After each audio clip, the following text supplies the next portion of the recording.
guys, so today we are doing our first paycheck in April. This is my partner's paycheck and we received it April 8th, 2021. And there's two things happening here. So we have his income source, so our pay, and the amount we're working with today is $825.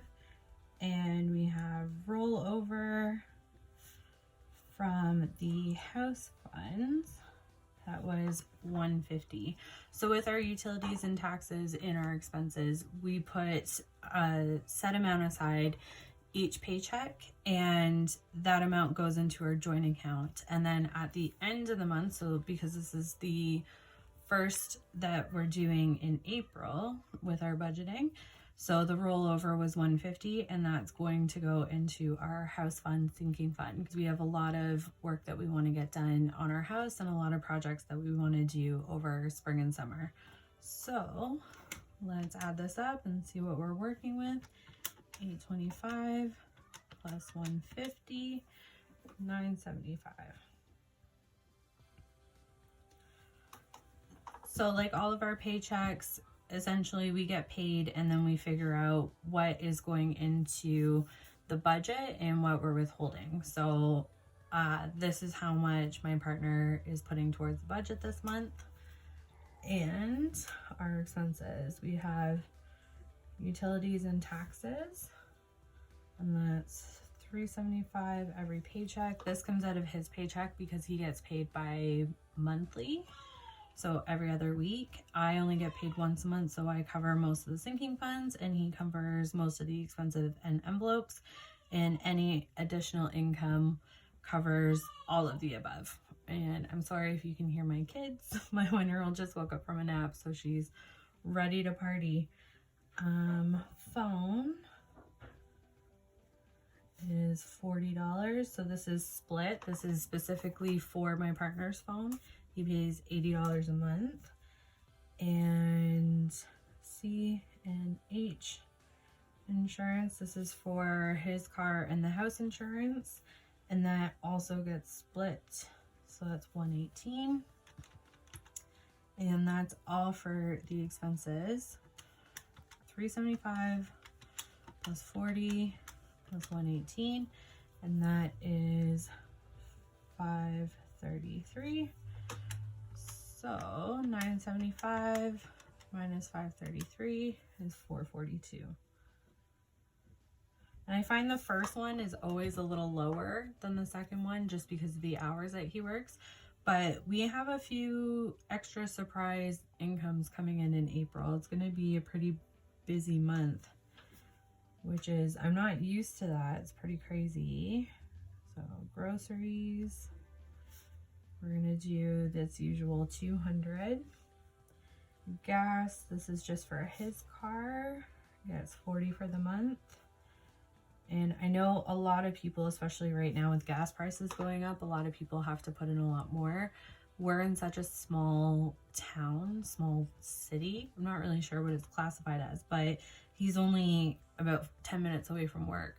So luckily that's all he needs, and we're in another lockdown, so we're not going anywhere, and I don't have to put gas in my car. I just put $20 into my car the other day, and I probably won't need to for at least another 4 weeks. We're on a 28-day lockdown in Ontario. Fun, fun, fun. Okay, so groceries are $200 for the next 2 weeks. Gas is 40, pets are getting 20, meds are getting 20, and that is 280. Oh, that's simple math. Okay, so 442 minus 280, that is 162. And we don't have any debts on this paycheck, which is really nice. This one, both of his credit cards are now at 0, which is amazing. One was at, I believe, $1,700, and the other one was at almost $6,000. and we got both of those down to 0 over the course of the last year. So I'm sticking to the budgeting because that was scary having that much, and it would make us both panic, especially because the interest rates were so high. So now the only debt that we have is my student loans and potentially a car, because mine is on its last leg. So we're starting to look into trying to figure that out and what our options are. But currently it's just my student loan, so that comes out of my specific paycheck. Okay, so partner is gonna get $20 birthdays. We're not doing a whole lot with the sinking funds because we only had 162 left over. So we're just putting away what we can. Birthdays is getting 50 because we have a lot coming up. Pool, we have to stuff really hard because opening season is coming. And we're trying to come up with some kind of heating for it. It's a large in-ground pool that was built probably in the 80s. So it can get pretty cool, especially in Ontario where we are. It's pretty cold. So we're looking into that, but we do need our regular pool fund anyway for maintenance and opening and closing it and chemicals. And fun is gonna get 15. Still holding out hope that Santa's Village will be open at some point and that the family can go.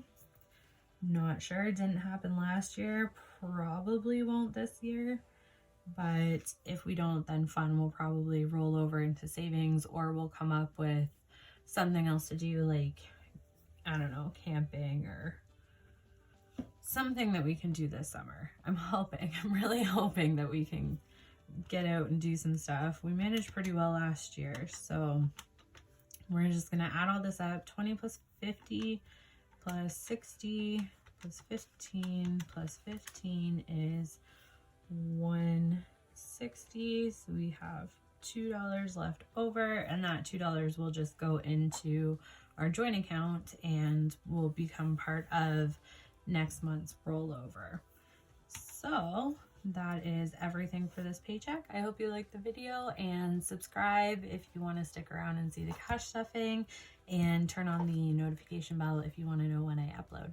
All right, thanks guys, bye.